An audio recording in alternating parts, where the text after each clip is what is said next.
Ya, Anda kembali bersama kami dalam Pro Kontra. Kita lanjutkan sebelum ke Pak Arya Fernandes. Saya kasih kesempatan dulu Pak Eko ya. Karena tadi ada pertanyaan juga sebenarnya diarahkan. Apakah ini bagian dari strategi politik begitu? Karena memang pada kenyataannya ternyata menurun begitu. Jadi harus mengeluarkan ini latar belakang keluarnya. Saya yakin bahwa teman-teman di CSIS kan tidak mau menggadekan ya idealismenya untuk sebuah angka-angka yang dimanipulasi. Nah, tapi intinya bahwa pemerintah bekerja itu tidak untuk dinilai oleh lembaga survei ya. Artinya ini mencerminkan ketiadaan hubungan ya, tadi yang disebut inline tadi. Nah, artinya mereka bekerja secara independen. Nah, tapi kok dikomentarin begitu oleh Jokowi? Loh, sekarang misalnya presiden di doorstop gimana kalau nggak komentar? Ya kan? Tapi buat kami yang ada di kantor staf presiden, ini adalah salah satu alat ukur, karena ukurannya tidak hanya CSIS, ukurannya misalnya ada survei yang lain. Kompas juga baru melakukan hampir sama di akhir bulan Agustus dia melakukan hampir sama. Sama juga isinya bagus semua gitu ya Pak? Bukan. Artinya ada peningkatan masyarakat terhadap kinerja pelayanan birokrasi.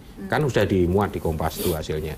Nah kemudian angka-angka yang ada di BPS ya, survei yang ada karena BPS juga melakukan survei, misalnya terhadap tingkat kebahagiaan masyarakat.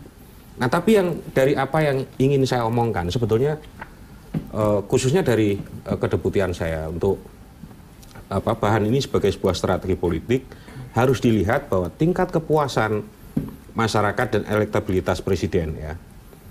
Ini kan sebetulnya mau memasuki tahun politik ya. Dan kemudian 2019 itu akan ada pemilu serentak.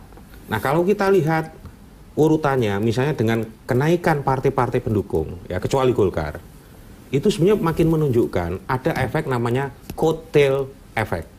Jadi efek yang efek person atau pasangan calon, taruhlah misalnya sekarang ini Presiden Jokowi yang menarik partai pendukung gitu. Kecuali Golkar ya, karena Golkar ada permasalahan menurut saya. Nah tapi juga bahwa apa yang terjadi di Golkar ini tidak berefek kepada Jokowi yang kemudian turun, malah ini naik ya. Nah artinya apa? Kalau sekarang ini pemilu serentak yang sudah ada undang-undangnya, ini kan semuanya teoritis nih, masih teoritis nih, karena belum ada prakteknya. Nah ini mulai menunjukkan gejala bahwa nantinya pasangan calon ini akan menarik yang saya sebutkan tadi coattail effect. Jadi mulai menarik gitu loh. Jadi saya memiliki asumsi nantinya pada pemilu serentak itu bahwa pilihan terhadap pasangan calon akan selaras, akan kongruen, berbanding lurus dengan partai pendukungnya. Ini gejala ini sudah mulai gitu dari hasil survei itu. Nah ini yang menurut saya buat kami penting gitu. Buat kami penting. Oh jadi survei partai politik juga. Nanti kalau urusan ekonomi biar urusan ekonomi. Baik, saya melihatnya dari situ. Nah ini langkah strategi yang menurut saya mulai menunjukkan arah bahwa. Tapi kalau dilihat dari survei itu bukan hanya dari partai politik, pokoknya semuanya naik. Melihatnya begitu. Baik. Dalam konteks tahun politik dan pemilu serentak. Baik. Partai pendukung pemerintah semuanya naik ini. Baik. Mulai Nasdem, kemudian kecuali Golkar ya. Saya katakan bahwa baik, saya ke Bu Nina dulu ya. Kalau melihat angka-angka itu dibandingkan dengan kondisi real begitu, menurut Anda realistis tidak?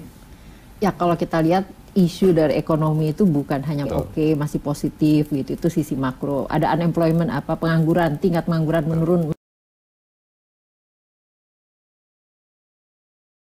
Masih sisi makro gitu ya. Karena itu berbicara rata-rata, ya. Lalu inflasi juga begitu, itu bicara rekaskan kisaran 5%.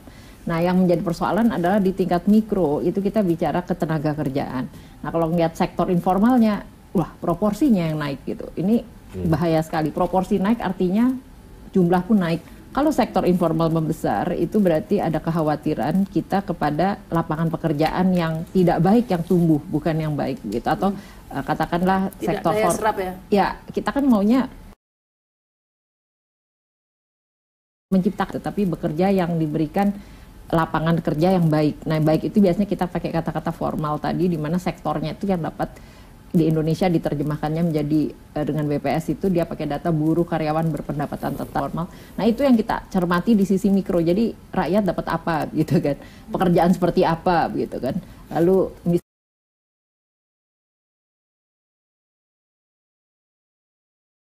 misalnya fasilitas apa, lalu harga-harganya yang di level lihat, lalu ketimpangan, isu ketimpangan juga kita bicaranya kemiskinan secara rata-rata memang menurun sedikit gitu kan, dari pakai indeks gini gitu 0,394 itu menjadi 0,39, bicara dari sisi rata-rata. Tapi kalau kita lihat perdesaan dan perkotaan, ya perkotaan ketimpangannya memburuk gitu. Jadi lagi-lagi kita hati-hati sekali kan.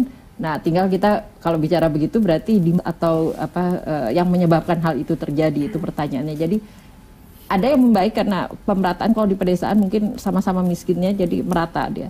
Tapi kalau di perkotaan ketimpangannya walaupun menurun tapi masih tinggi gitu. Jadi artinya masih ada hal-hal yang kerja kerasnya perlu lebih begitu kan, bahwa inilah daerah yang harus dicermati. Mungkin walaupun kelompok terkayanya melambat gitu pertumbuhan ekonominya, jadi dia di situ dia membaik di tingkat yang paling tinggi, tapi yang di sisi tengahnya masih belum gitu kan, apa di rata-rata memang masih bagus, di rata-rata turunnya sedikit sekali 0,394 ke 0,39, ibaratnya turun sedikit sekali. Nah, itu pertanyaan itu adalah siapa menikmati apa gitu. Nah, kalau kita lihat data lebih jauh lagi, data aset yang diangkat di data Bank Dunia yang dipakai juga di Oxfam, nah itu bicara tentang ketimpangan dari sisi finansial ya, keuangan, di mana yang menguasai yang tinggi, yang kelompok kecil menguasai lebih besar, yang kelompok rendah turun gitu ya. Nah, ini yang bahaya lagi. Nah, gitu. itu belum dibedah secara detailnya. Kalau bermain angka hanya di makro saja di memang makro beda rata-rata, ya. memang kita lihat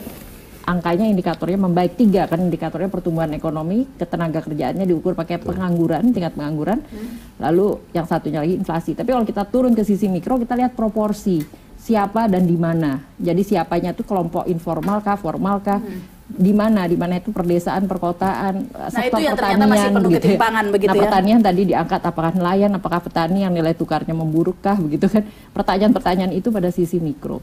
Jadi akhirnya kita bisa melihat, oh yang menikmati kue pembagian ekonomi ini kelompok yang bisa bermain pada sisi sektor-sektor produktif yang besar begitu kan. Tapi anehnya banyak yang puas loh Bu. Loh, justru tergantung. Lagi-lagi sebuah statistik itu tergantung bagaimana Anda mengambil sampelnya. Ya kita susah membedah itu kalau kita pada level ini kita nggak tahu kan. Yang kita lihat nanti hasilnya. Ya, kita lihat sampelnya seperti apa, metodologinya. Itu jangan sisi siapa yang ditanya begitu mungkin ya, atau apa pertanyaannya? Mungkin pertanyaannya memang yang bagus saja mungkin ya. Jadi jawabannya positif semua. Baik, kita akan lanjutkan lagi bisa setelah pesan-pesan berikut ini.